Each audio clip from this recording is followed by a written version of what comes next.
Hi guys, Dajahao.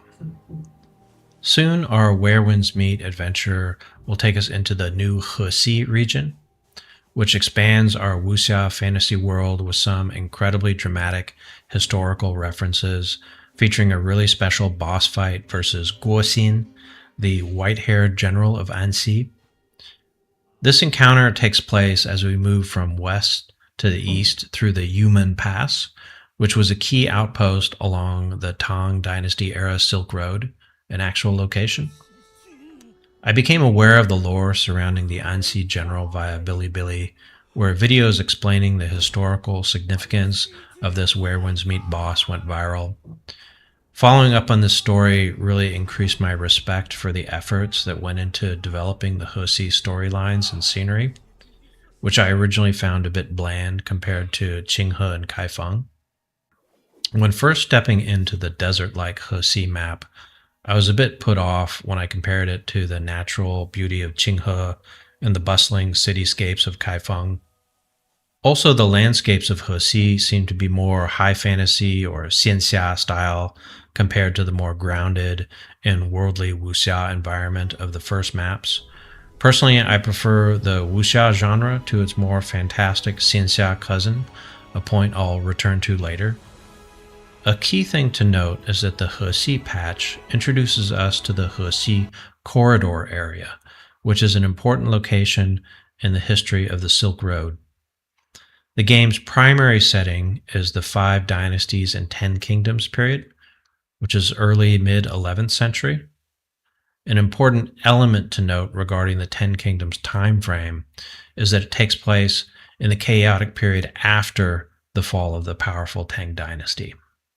The opening of the Hexi map transports us to a fantastic, dreamlike version of the early 9th century, about 200 years into the Where Winds Meet past, before the collapse of the Tang Dynasty.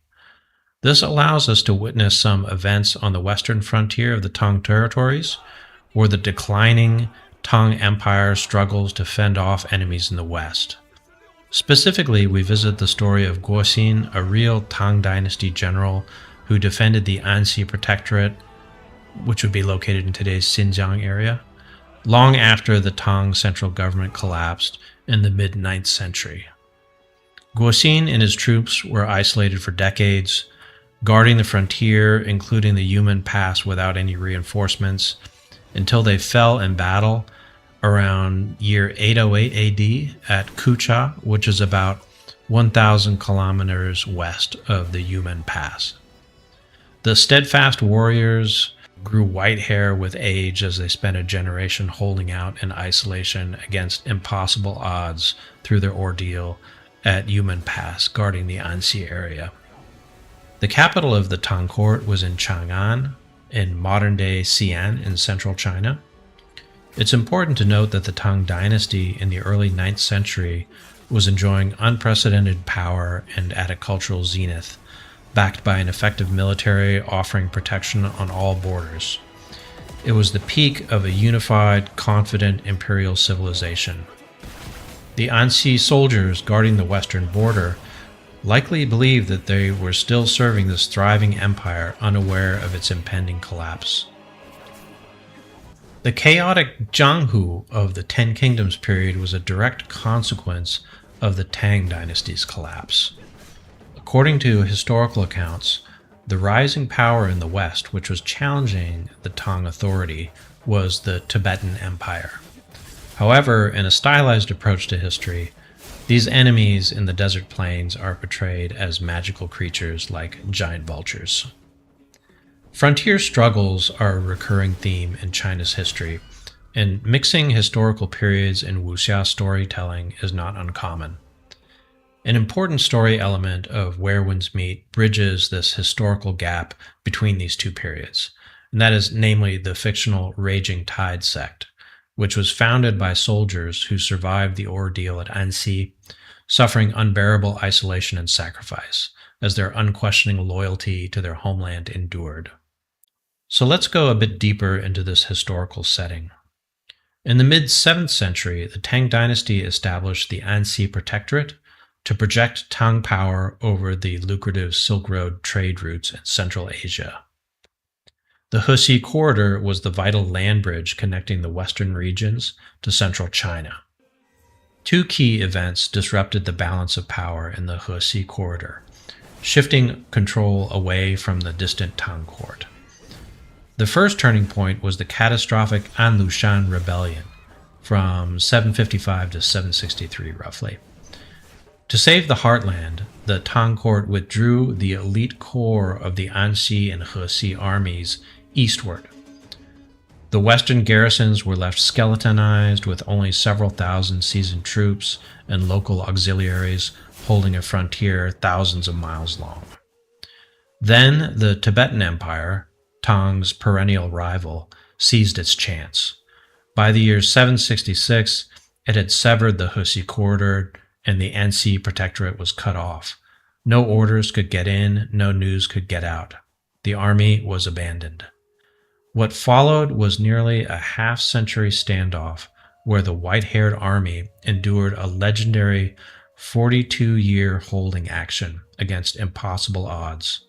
This lasted from 766 to 808 AD, led by a succession of loyal generals, most famously the Grand Protector General Guoxin, who is clearly the inspiration for this epic boss fight. The men of the Anxi army transformed from an imperial garrison into a ghost legion guarding a memory. Their 42-year standoff can be summarized in three heartbreaking phases. First, for the Anxi army, it was a life in isolation, where they fought not for any personal gain, but for an oath sworn to an empire that might no longer exist. They aged in their isolated fortresses where recruits grew into veterans and veterans grew old. Their hair turned white, earning them the posthumous name, the White-Haired Army. Second, there were glimmers of false hope. On rare occasions, when messengers would brave the Tibetan blockade to reach the Tang capital in Chang'an, the court, amazed to learn that Anxi still held, would bestow lavish promotions in absentia, but could send no reinforcements. For example, Guoxin was posthumously named a prince. The symbolic promotions were painful reminders of the gratitude of what was only a helpless, dying empire. Third, there was a final stand, and it came at the Protectorate's headquarters in Kucha in the year 808. Arab and Tibetan historians recorded the final moments. Elderly, white-bearded Tang soldiers fighting with spears until their flagpole broke. The tattered red Tang banner never lowered until the last man fell.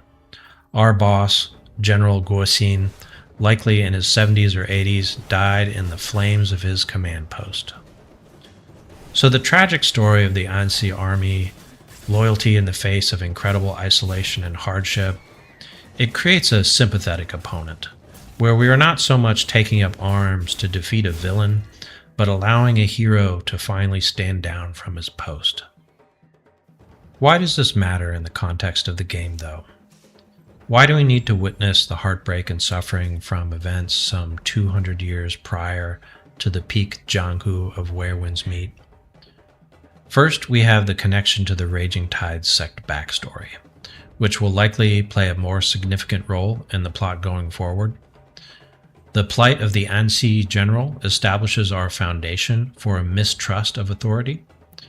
We see that the Raging Tides is built on the historical trauma of abandoned loyalty, which in the more modern Jianghu concept represents the corruption of authority. Is loyalty above all else really worth it? If so, loyal to whom and to what? Second, the image and power of the lone hero, which represents our own journey.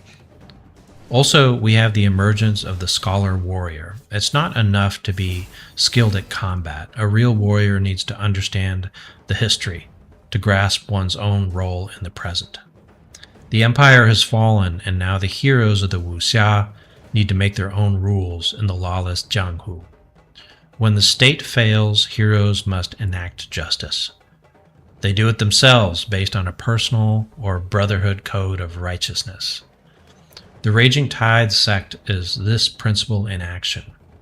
They transfer their loyalty from the failed Tang court to their own fallen brothers and their own personal oaths. This is exactly the journey of countless wuxia heroes who leave government service to become roaming knights errant. Third, the encounter adds color to the new weapon set of the Tang Dao and Mo Dao, which are, of course, associated with the Tang armies and are anxiously awaited by the Where Winds Meet player base. I can't help but think that the spectral warrior animations are a tribute to the fallen Anxi soldiers, clawing their way back to aid their comrades one more time. Also, one of the inner ways for this set of weapons is called Guzhong Buci, which translates roughly as lone loyalty does not shirk, referencing loyalty maintained alone in isolation, often against overwhelming odds or when others have forsaken their duty. This is obviously a tribute to the Anxi general.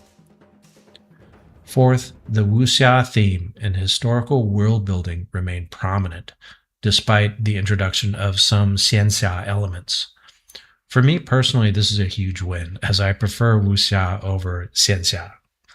No offense to xianxia enjoyers, but the rich historical periods of ancient China, with their human and relatable struggles, are more accessible to me as a reader, viewer, or gamer.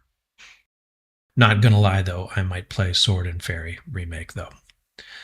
But when I first saw the fantasy landscapes of Hexi, I was worried that we would get sucked into some demon hunter or love affair with an immortal plotline.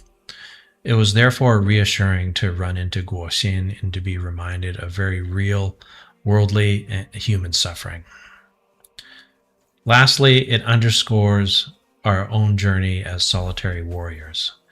We have transferred our loyalty from distant courts to our own personal codes.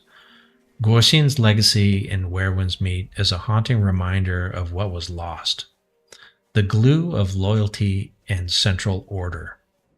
His story elevates the game's conflicts from simple faction warfare to a deeper struggle over memory, identity, and what values will define this new era of the Jianghu. He represents the wind from the glorious past, meeting the harsh, chaotic winds of the present. In the Wulin, the role of empire has been supplanted by the importance of the sect, comrades, and oneself. So remember the Anxi army on your travels, young masters, but not just for their loyalty and sacrifice. Don't forget to question the righteousness of those that seek to be your lord. Thanks for watching, everybody. See you next time. Bye.